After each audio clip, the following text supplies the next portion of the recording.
Hello दोस्तों, आप सभी का स्वागत है ग्रुप डी व्लॉग्स पर। तो आज हमारे साथ जो ये आपको दिख रहे हैं, ये भैया बहुत दूर से हम लोगों से मिलने आए हैं और ये अभी वर्तमान में रेलवे टेक्नीशियन है। ठीक है, ये अभी कहाँ जॉब करते हैं और कैसे इन्होंने अपनी सक्सेस पाई है रेलवे में, तो इसके बारे में आज हम लोग जो है इनसे जब बात करने वाले हैं। ठीक है, तो सबसे पहले सर आप अपना इंटरव्यू दीजिए, मतलब कि आप इंट्रोडक्शन दीजिए। परिचय क्या है? जी, मेरा नाम अमरजीत कुमार भारद्वाज हुआ और हम पिछले 5 सालों से कंपटीशन वाले को मैथमेटिक्स पढ़ा रहे थे सहरसा डिस्ट्रिक्ट में, सराय नामक गांव में। और उसके बाद 2018 में एक रेलवे का फॉर्म आया था रेलवे टेक्नीशियन और लोको पायलट के लिए। तो उस फॉर्म को हम फिलअप किए थे और तो उसमें मेरा टेक्नीशियन में चयन हुआ। उसके बाद मेरा ट्रेनिंग सहरसा में ही हुआ और सहरसा में ही अभी हम पोस्टिंग है। अच्छा, सहरसा में भी पोस्टिंग है। जी जी, बहुत बढ़िया। अपना होम टाउन इनको मिल चुका है। तो होम टाउन इनको मिला है, यानी सहरसा बस घर में मेरा हुआ। जहाँ रेलवे स्टेशन है वहाँ से मात्र मेरा 2 किलोमीटर की दूरी पे ही मेरा घर है, तो हम घर से ही अप डाउन कर लेते हैं वहाँ पे। तो सबसे पहले आप ये बताइए हमारे दर्शकों को, जो भी, क्योंकि बहुत सारे लोग ऐसे जुड़े हैं जो CHSL में जॉब करते हैं, बहुत सारे ऐसे हैं जो NTPC ग्रुप डी टेक्नीशियन सभी के लिए तैयारी कर रहे हैं। जी। तो उनको सबसे पहले बहुत सारी चीज़ें जानने की आवश्यकता होती है कि मतलब लोगों ने तैयारी कैसे की, कैसे उन्होंने ये अपनी सक्सेस को अचीव किया। तो आप इसके बारे में क्या कहना चाहेंगे? जी, सबसे पहले तो हम ये कहना चाहेंगे कि जैसे हम 2012 में यहाँ से सहरसा से पटना गए थे जनरल कंपटीशन की तैयारी के लिए, और वहाँ पे हम 3 साल रहे थे 2015 तक। 2015 तक हमको कोई भी जॉब नहीं हुआ था और बहुत सारे फॉर्म को फिल कर रहे थे, लेकिन कोई भी एग्जाम नहीं निकल रहा था। पढ़ाई तो हम अपनी तरफ से पूरा कर रहे थे, रात रात पर पढ़ रहे थे, लेकिन कोई एग्जाम नहीं निकल रहा था। तो 3 साल हो जाने के बावजूद अब घर से भी प्रेशर आने लगा था कि मान लीजिए इतना दिन से क्या कर रहे हो पटना में, तो कुछ करो। मान लीजिए हम तो अपनी तरफ से पूरा एफर्ट कर रहे थे कि मान लीजिए पूरा रात रात पर पढ़ रहे थे, दिन को क्लास कर रहे थे, तो बस कम समय 4 से 5 घंटे के लिए सोते थे, लेकिन फिर भी घर वालों का प्रेशर रहता था। तो ये प्रेशर को देखते हुए हम 3 भाई हैं और तीनों भाई में से किसी के पास जॉब नहीं था। आप सबसे बड़े हैं? नहीं, हम बीच में हैं। अच्छा, और हमसे एक बड़े भाई हैं, वो तो 9 साल से पटना में रह रहे थे। तो उनको भी जॉब नहीं हो रहा था, उनको भी प्रेशर आ रहा था, हमको भी प्रेशर आ रहा था। फैमिली प्रेशर तो आएगा। जी जी, 2 भाई बाहर हैं, उनको नौकरी नहीं हो रही। तो हालांकि वो अब इतने पुराने हो चुके थे, उनका 30-32 साल उम्र हो चुका था, एज भी एक्सपायर करने पे आ हाँ, गया अब था। उसका कोई जैसे CGL में PT निकलता था तो मेंस नहीं, अगर मेंस निकल जाता तो फिर जाके वो मेरिट लिस्ट में चढ़ जाते थे। कई बार उनका बिहार पुलिस निकला, लेकिन पेट अधिक होने के कारण उसका जो है किसी में दौर नहीं निकल पा रहा था। एज बढ़ने के साथ हो जाता तो है। ये सब चीजों को देखते हुए हम जो है 3 साल में ही पटना से भाग गए थे। अब सोच लिए थे कि पढ़ाई लिखाई हमको नहीं करना कहीं नौकरी कर लेंगे छोटी मोटी। हम यही सोचे थे कि दिल्ली में जाके हमको जो है कहीं पे मान लीजिए प्लेट व्लेट धो लेंगे, खुद का अपना होटल खोल लेंगे, खुद का गुपचुप बेच लेंगे, लेकिन अब हमको पढ़ाई नहीं करना, किसी भी तरीके से हमको कुछ पैसे कमाने हैं। लेकिन अब क्योंकि हम अपने भाई को खुद देख लिए थे कि 9 साल से ये है, तो ये कुछ नहीं कर अरे भाई का नहीं हो तो मेरा क्या होगा, मेरा क्या होगा। तो हम वहाँ से भाग गए थे। हम जैसे ही भागे तो 1 साल के अंदर ही मेरे भाई का सिविल कोर्ट पेशकार में चयन हो गया और 2018 में उनका चयन हुआ था। और अभी वो भी सहरसा में ही सिविल कोर्ट में पेशकार के पोस्ट पे कार्यरत है। और तो वहाँ से हम 2015 में भाग गए थे और रातों रात भाग करके 2 दिन हम पटना स्टेशन पे रहे थे। पटना स्टेशन पे अब बाबूजी हमको बोल रहे थे कि मान लीजिए क्या करना है, तुमको क्यों भाग गए, क्या दिक्कत है। अब उनको कौन बताए कि आप ही लोग का प्रेशर है कि मान लीजिए कुछ करो, नौकरी क्यों नहीं हो रहा है। एक चीज होता है कि आपको घर से प्रेशर हमेशा मिलता है, सबको मिलता है, हमें भी मिल रहा है, ऐसा नहीं कि हमको नहीं मिल रहा। जी जी। और जब भी आप सरकारी नौकरी की तैयारी कर रहे हैं तो आपको पैसेंस रखना बहुत जरूरी है। तो वो हम वहाँ से भाग गए थे, 2 दिन स्टेशन पे रहे। तो हमारे बाबूजी बोल रहे थे क्या दिक्कत हुआ। अब उन लोगों को लग रहा था कि कोई इसका दिमाग फूक दिया है, लगता है पागल हो गया है, अब इसको घर बुलाना बहुत जरूरी है, नहीं तो इधर कट उठ के कहीं मर जाएगा। गांव घर में ऐसा होता है, मतलब कि दिमाग कोई कर दिया, ऐसा होता है। तो वहाँ से पटना हम एक उससे पहले एक मूवी देखे हुए थे हम, सूर्यवंशम।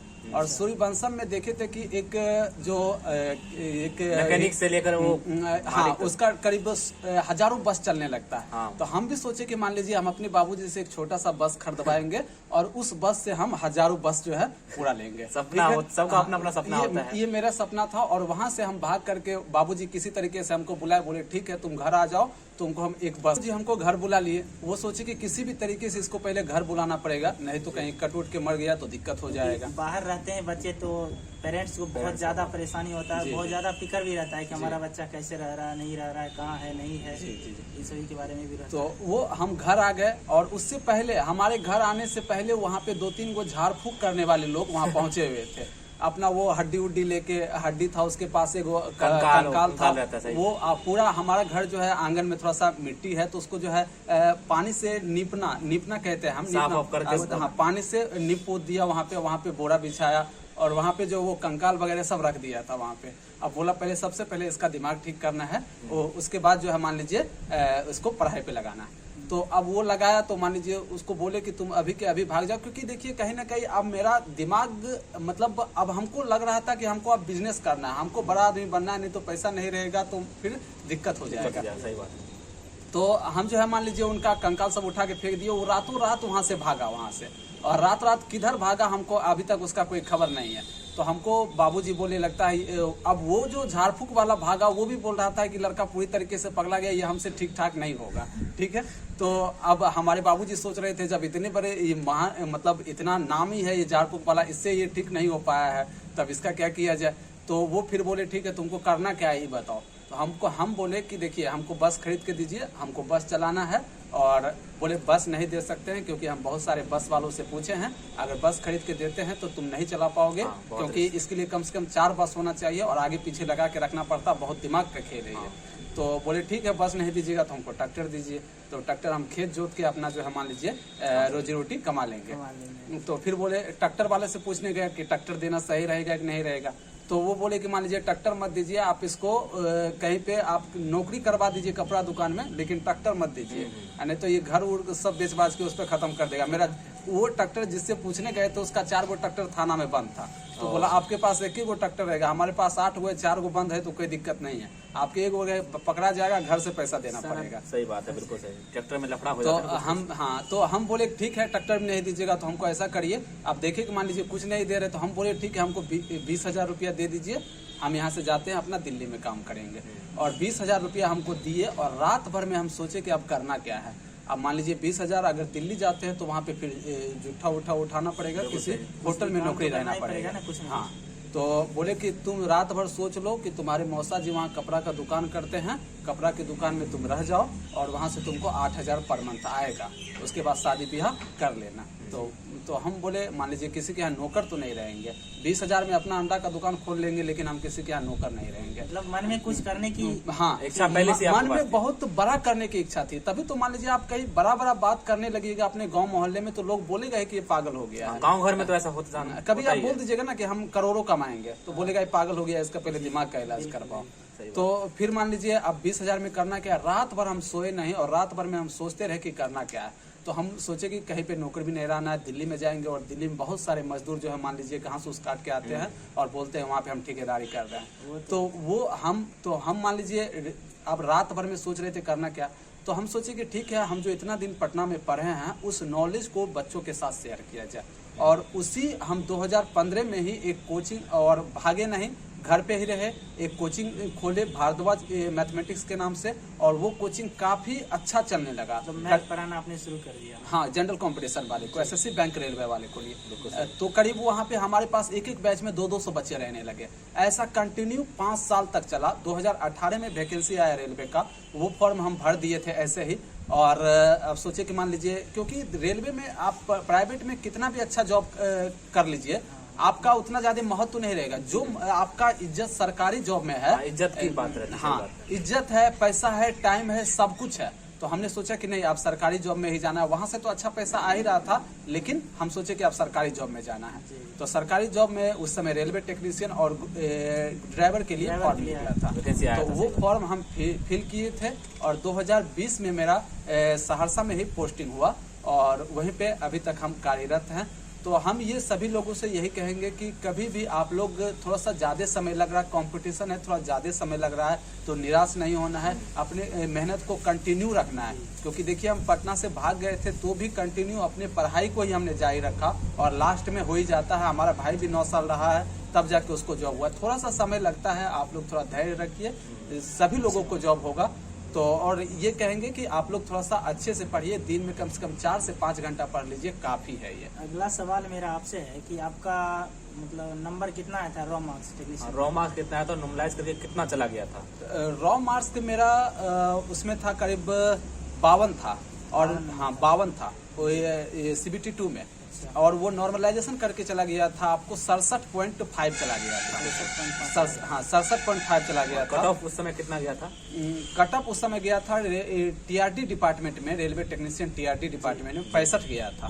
तो आपको मतलब 2.5 नंबर सिलेक्शन हो गया था। हाँ 2.5 मार्क से सिलेक्शन हुआ था। बहुत मायने रखता है। आप मान लीजिए कि 0.1 के लिए आपको 1 साल वेट करना पड़ा है। बहुत जैसे सारे वो एनटीपीसी में हुआ है 0.1 मार्क्स से कितने विद्यार्थी छट चुके हैं जो CBT 2 नहीं दे सकते हैं। जी जी। तो ये मतलब मैथमेटिक्स आप पढ़ाने लगे। अच्छा, और ये सर अभी भी मैथमेटिक्स पढ़ाते हैं? यूट्यूब पर इनका एक चैनल भी है जो भारद्वाज सर इंडियन रेलवे के नाम से अभी चैनल है। कोरेक्स क्लासेज, सॉरी अभी कोरेक्स क्लासेज, अभी कोरेक्स क्लासेज के नाम से चैनल है।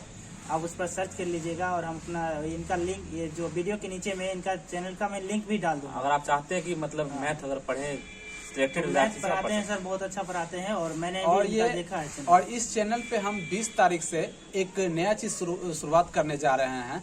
आज से प्रीवियस की जो लोग भी ग्रुप डी एनटीपीसी की तैयारी कर रहे हैं, और हम कहेंगे कि जितने भी लोग कंपटीशन की तैयारी करते हैं 2 काम रेगुलर करें। जो एक काम सर लोग कर रहे हैं, ग्रुप डिस्कशन कर रहे हैं, ये काम तो होना ही चाहिए। आप किसी टीचर के पास पढ़िए, उससे 10 गुना ज्यादा आपको प्रभावशाली बनाएगा, आपको अंदर से मजबूत बनाएगा कि आप ग्रुप डिस्कशन कर रहे हैं। दूसरा काम की एक सेट प्रैक्टिस कम करिए, रोज करिए।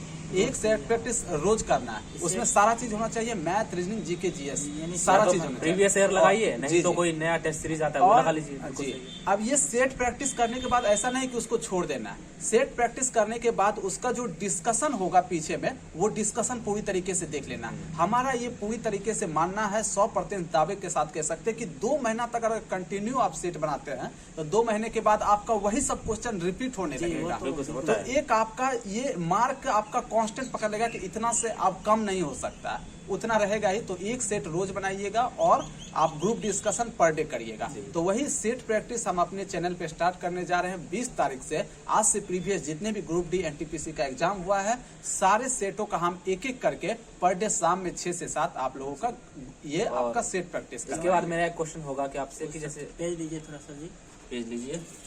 देखिए इसमें क्या है कि सर को मतलब जॉब भी उधर हैंडल करना होता है, ड्यूटी भी करना होता है, उसके बाद बहुत सारी बातें। इतना तो फायदा होता है ना सर कि कम से कम घर से खाना मिल जाता है, बनाना नहीं पड़ता है, इतना टाइम बच जाता है। तो जॉब के साथ साथ अगर मतलब कोई बंदा अगर मेहनत करता है तो आप उसको समझ सकते हैं कि कितना एफर्ट कर रहे हो। और इन्होंने पीछे भी बहुत दिनों तक पढ़ा रखा है, तो आप इनके चैनल पर जरूर विजिट करिए, ठीक है। और हाँ, एक क्वेश्चन आपसे पूछ लेता हूँ, जैसे आप आरआरबी अभी टेक्नीशियन में जॉब कर रहे हैं जी, तो आपका उसमें सैलरी कितना मतलब नेट ग्रॉस मिल जाता है आपको? जी, जब आप टेक्नीशियन पे बहाल होते हैं तो उस समय आपका बेसिक पे रहता है, यानी ग्रेड पे रहता है आपका 1900 और बेसिक पे रहता है आपका 19,900। 19,900 अभी जैसे डीए चल रहा है 31%, तो 19,900 का फिर 31% आपको डीए मिलेगा। डीए मतलब महंगाई भत्ता, डियरनेस अलाउंस। तो अभी जो है मेरा एक बार इंक्रीमेंट लग चुका है। 19,900 पे मेरा बेसिक पे था जिस समय हम पोस्टिंग हुए थे, और मेरा एक इंक्रीमेंट लगा है। अब मेरा हो गया है बेसिक पे 20,500। अब हमको 20,500 ये मिलता है बेसिक पे, और उसका 31% डीए मिलता है। तो और हमको ट्रेवलिंग अलाउंस मिलता है, जो घर से लेके स्टेशन तक आने का 1100 रुपया मिलता है। फिर हमको एचआरए मिलता है, करीब वो 1800 रुपया के आसपास मिलता है। और ये टोटल जोड़ जाड़ के टोटल अभी मेरा जो सैलरी आ रहा है वो 28,500 आ रहा है। इसके अलावा भी आपका इनकम ये है कि अगर जैसे ही आप 8 किलोमीटर से दूर जाते हैं तो आपका पर डे अगर 6 घंटा से अंदर चला है तो आपको 150 रुपया। मतलब स्टेशन से 8 किलोमीटर दूर है अपने घर से? आप नहीं, स्टेशन से। स्टेशन से आप 8 किलोमीटर से दूर जाइएगा तो उसमें आपका 3 रेंज है, 150, 350 और 500। 6 घंटे के अगर आप गए, 6 घंटे के अंदर चले आए तो आपको 150 रुपया पर डे मिलेगा। अगर आप गए 6 घंटे से थोड़ा भी अधिक देर पे आए, जैसे आप 7 घंटे में आए तो आपको 350 मिलेगा। और 12 घंटे से अधिक पे आया तो आपको 500 रुपया मिलेगा। यानी आपका मेरा पर डे जो है 350 एक्स्ट्रा बन जाता है। अगर इसको भी आप कैलकुलेट कर लीजिएगा, टोटल जोड़िएगा, आपका टोटल 35 से 36 हजार रुपया सैलरी बनेगा। टेक्नीशियन सर, टेक्नीशियन सर को कितना सैलरी मिलता है? और ग्रुप डी में भी इसी के रेंज में मिलता होगा? ग्रुप डी का बेसिक पे हम लोगों से 2,000 कम है, तो 2,000 फाइनली में 2,000 कम कर दीजिए। मतलब बस 2,000 तो आराम से ग्रुप डी में बना लेगा। 30 के एवरेज में 30 मान लीजिए। हाँ, 30,000 उन लोगों का बन जाता है। समझ लीजिए आपके लिए मोटिवेशन का काम हो गया कि इतनी सैलरी मिलती है तो कुछ ज्यादा मेहनत कर लीजिए ताकि बाद में आपको सैलरी ज्यादा मिले आपका सारा जो खर्चा अभी का मैनेज हो जाएगा उसी तो तरह। आपका मतलब सैलरी स्लिप जो है सैलरी आने से कितना दिन पहले मिल जाता है?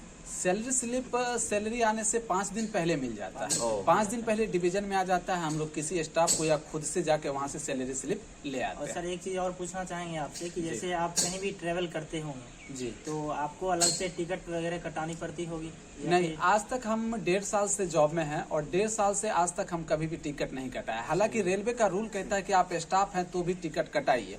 हालांकि आपको साल में 2 पास मिलेगा, जिस पास से आप ऑल इंडिया कहीं भी एक बार जा सकते हैं, आ सकते हैं, फिर जा सकते हैं, फिर आ सकते हैं। फैमिली में अकेले की कोई और साथ में? फैमिली के साथ और भी। फैमिली फैमिली के साथ भी जा सकते हैं, आ सकते हैं, जा सकते हैं, आ सकते हैं। 2 बार ऐसा कर सकते हैं। लेकिन आप कहीं आप मान लीजिए आपका महीना में 2-3 बार सफर करना होता है तो उस समय भी हम टिकट नहीं कटाते हैं। और टिकट नहीं कटाते हैं लेकिन नियम कहता है कि टिकट कटाइए, आप कर्मचारी हैं तो भी।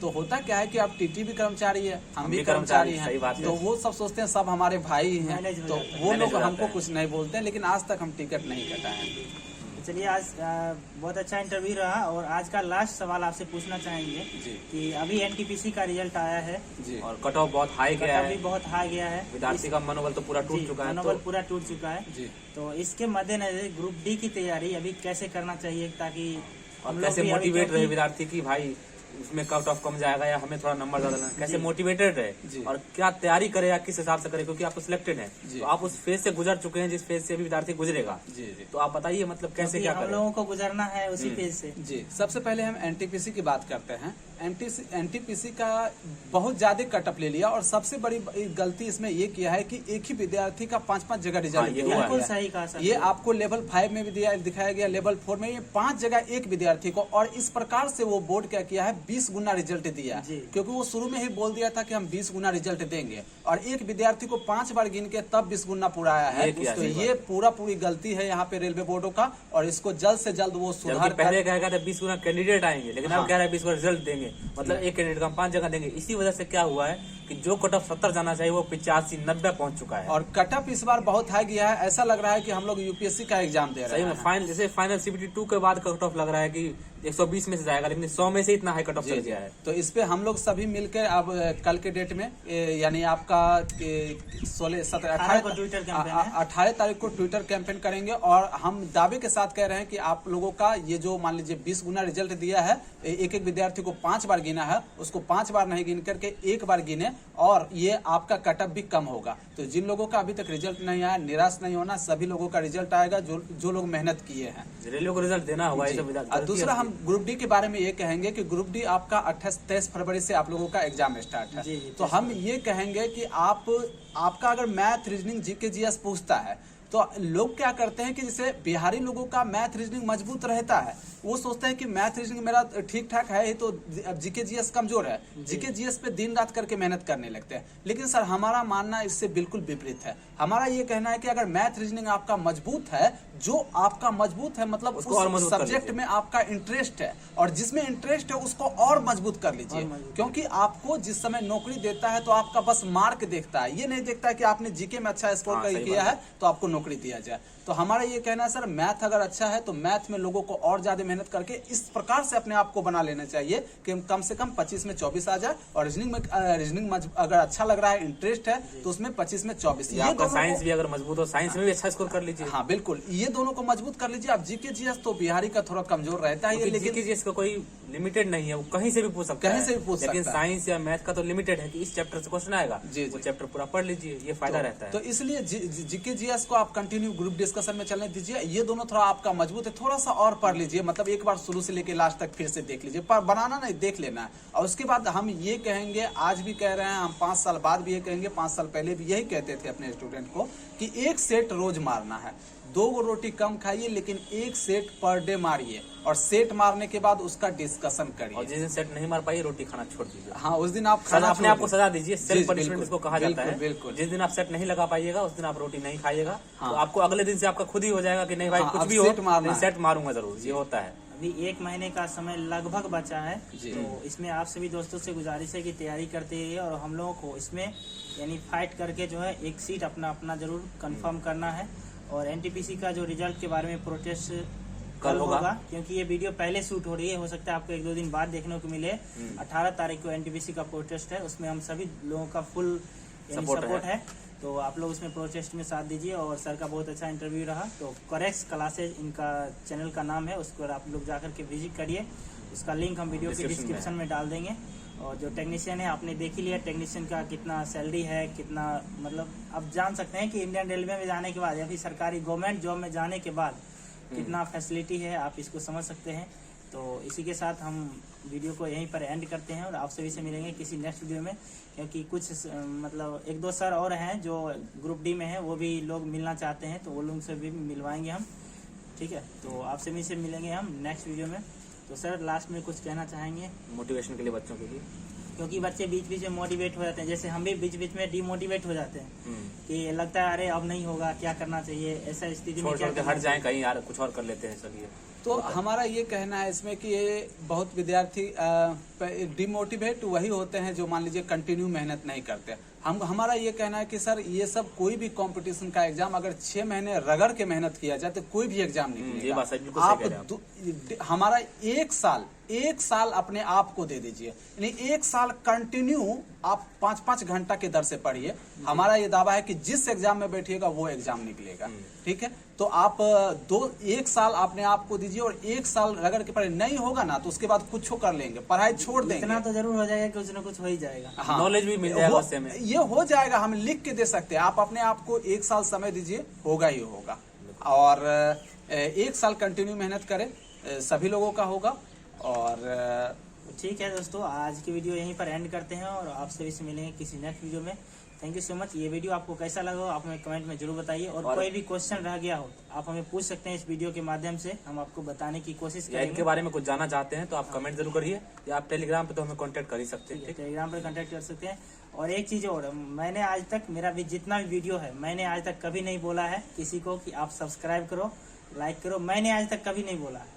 जो लोग दिल से जुड़े हुए वो ऑटोमेटिक उनको वो सब्सक्राइब कर लेते हैं, ठीक है। तो आप जो करेक्स क्लासेज मैंने बताया आप यूट्यूब पे सर्च कर लीजिएगा और जा करके एक बार जरूर विजिट कर लीजिएगा, ठीक कैसा है, है, क्योंकि बहुत अच्छा है। और टेक्नीशियन के बारे में आपको बहुत सारी चीजें जानने की इच्छुक होते हैं, क्योंकि बहुत सारे लोग नहीं जानते हैं कि टेक्नीशियन में होता कैसे है, कैसे जॉब होता है, क्या पेपर आता है। तो इसके बारे में भी आप जान सकते हैं, वहाँ पर सर बताते हैं। तो इसी वीडियो के साथ आप सभी से मिलेंगे हम नेक्स्ट वीडियो में। Thank you so much.